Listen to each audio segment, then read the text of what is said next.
17 ton. Itu lur ya hasilnya.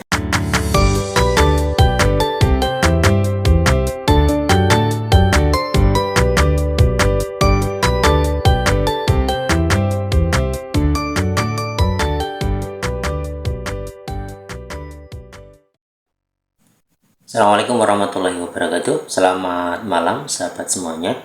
Berjumpa kembali dengan saya di channel Mujal Majel, channel yang membahas tentang dunia pertanian, khususnya adalah pertanian padi. Bagaimana sahabat kabar kalian semuanya? Semoga kalian senantiasa sehat walafiat. Sebelumnya saya ucapkan terima kasih kepada para subscriber saya, karena Anda dengan subscribe channel ini saya akan selalu bersemangat untuk menyajikan video-video terbaru tentang dunia pertanian, khususnya adalah pertanian padi. Dan bagi teman-teman yang baru mampir, saya ucapkan selamat datang. Di sini channel Mujal Majel membahas banyak hal, terutama adalah pertanian padi. Jika Anda suka dengan channel ini, silakan kalian bisa subscribe, like, dan komen. Itu akan membuat saya bersemangat untuk menyajikan tampilan-tampilan atau video-video terbaru tentang dunia pertanian. Oke, sahabat semuanya, kali ini saya akan berbicara tentang evaluasi ya. Evaluasi pertanian padi itu memang harus kita lakukan. Kenapa? Karena dengan kita melakukan evaluasi di setiap MT musim tanam, baik itu MT1, MT2 maupun MT3, kita akan bisa melihat track record pertanian kita.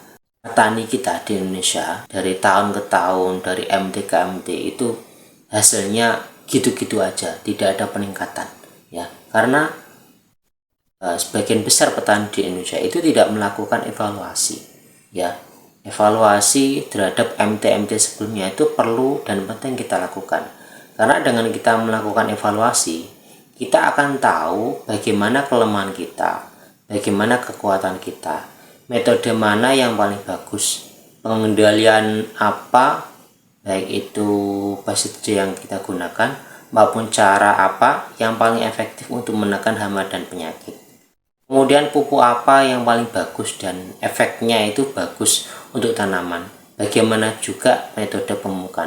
Nah, itu perlu kita catat ya. Baik sahabat, tanpa berpanjang lebar ya, kita langsung melakukan review atau evaluasi dari tanaman padi saya ya.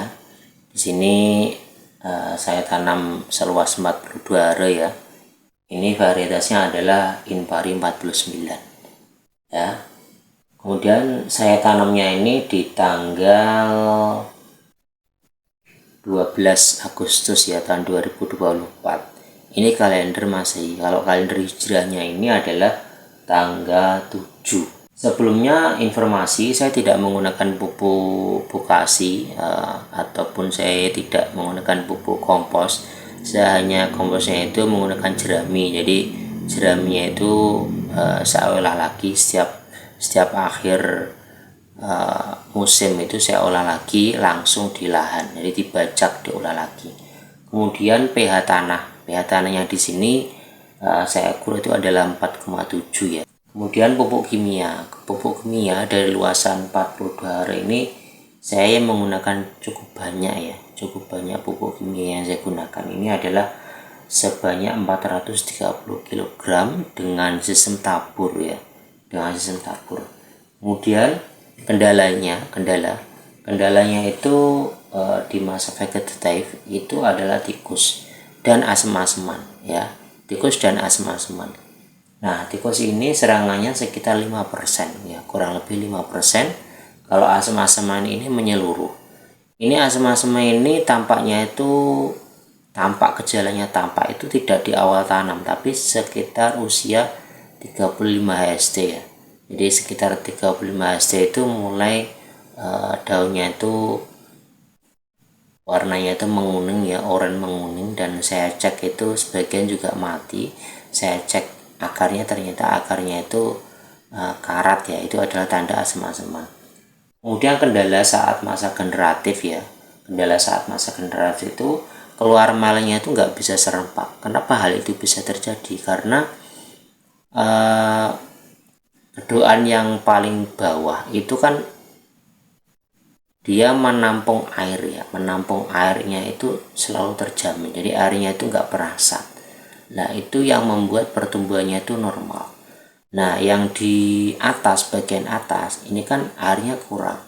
Apalagi kalau airnya kurang ini gulmanya banyak, sehingga itu membuat pertumbuhannya terganggu. Sehingga yang airnya banyak terjamin ini malainya itu keluar duluan. Sehingga saya simpulkan bahwa di sini malainya itu tidak bisa keluar dengan serempak, walaupun saya sudah mengaplikasikan hormon ya, hormon gibberellic acid itu, tapi tetap malainya juga nggak bisa keluar dengan bareng serempak. Kemudian kondisi daun saat dipanen ya, kondisi daun saat dipanen itu alhamdulillah masih hijau ya, masih hijau sekitar 75 sampai 85%. Jadi bisa dikatakan bagus lah kondisinya. Kemudian fungisida yang saya gunakan ya, fungisida yang saya gunakan saat masa generatif itu saya menggunakan Nativo, dan saya menggunakan Sevia. Sebelum keluar malai itu saya menggunakan Nativo, dan setelah keluar malai ya mulai merendu itu saya menggunakan Sevia produk dari BASF. Kemudian nutrisi vegetatif ya saya tidak menggunakan, karena kemarin itu saya nyemprot pertama kali ya, nyemprot nutrisi itu sekitar umur 35 SD. Jadi di bawah itu saya tidak mengaplikasikan nutrisi, saya hanya semprotnya itu untuk gulma saja. Kemudian untuk nutrisi saat generatif ya saya menggunakan MKP dari Pak Tani, kemudian saya menggunakan Java Green ya, itu pupuk mikro dari Java Mas. Saya menggunakan kalsium ya, Kabion dari produk dari Eureka, dan saya menggunakan Purka, ini pupuk kalium tinggi. Kemudian tonase ya, tonase di akhir itu keluar tonase 3588 ya, jadi luasan 42 area itu keluar tonase 3588, sehingga kalau dikonversi per hektar ya itu keluar tonase 8,5 ton ya per hektar. Per 2 hektar berarti 17 ton. Itu lur ya hasilnya. Kalau dibandingkan dengan tetangga ini ya termasuk bagus lah ya, termasuk bagus, karena rata-rata itu dapatnya 0,7 sampai 0,8. Kalau saya bisa 0,85. Ini alhamdulillah.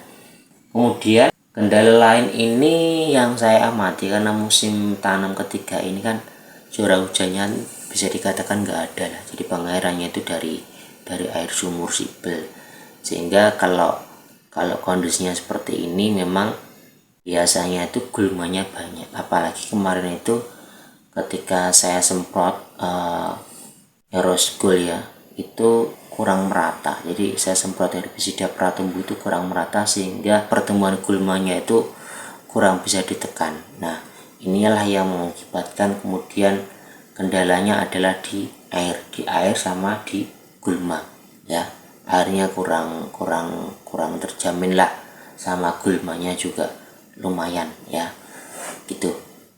Saya kira ini evaluasi yang perlu saya sampaikan pada teman-teman, bahwa ini bisa menjadi referensi ke depan. Saya mengupload video ini di YouTube untuk apa? Untuk sebenarnya ini hanya untuk referensi saya sendiri, tapi apabila ini bermanfaat untuk teman-teman, bagus ya, tidak apa-apa. Alhamdulillah kalau apa yang saya sampaikan ini, yang saya videokan ini benar-benar bermanfaat bagi teman-teman. Oke, saya kira cukup sekian ya apa yang saya sampaikan kepada teman-teman. Ini sudah malam ya, saya cukup ngantuk ya. Ini saya buat video ini jam 1 malam ya, waktunya istirahat, dan karena saya sudah lama tidak upload video ini, saya buat untuk teman-teman, semoga bermanfaat.